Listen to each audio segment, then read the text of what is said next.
වර්තමාන රජය අසත්‍ය ප්‍රකාශ කරමින් ජනතාව මුලා කර ඇති බවත් මැතිවරණ සමය ලබා දුන් පොරොන්දු ඉටු නොකිරීමට එරෙහිව මෙරට ලක්ෂ 220ක් ජනතාව රජයට එරෙහිව එන්තරවාසී යවන දිනේ වැඩි ඈතක නොවන බවත් විපක්ෂ නායක සජිත් ප්‍රේමදාස මහතා පවසයි. විදුලි බිල 33%කින් අඩු කරන බවත් වරායේ ගොඩබාන මිලට ඉන්ධන ලබා දෙන බවත් පැවසුවද අද වන විට බදු පිට බදු පටවා විදුලි බිල සහ ඉන්ධන මිල ඉහළ දමා ඇති බව ඒ මහතා සඳහන් කළේය. දිට්වා සුලි කුණාටුවෙන් විපතට පත් වූවන්ට පොරොන්දු වන්දි මුදල්ද මෙතෙක් ලබා දී නොමැති බව ඔහු පැවසිය.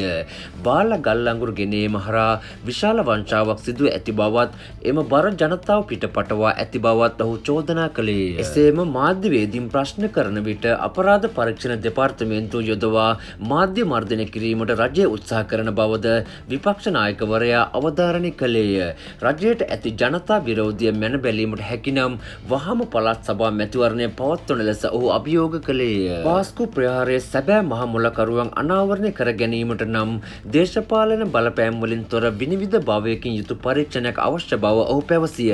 මේ සඳහා ජාත්‍යන්තර සහාය ලබාගත යුතු බවත් පරීක්ෂණ දේශපාලනීකරණය කිරීමට ඉඩ නොදෙන බවත් සජිත් ප්‍රේමදාස මහතා වැඩිදුරටත් සඳහන් කළේය.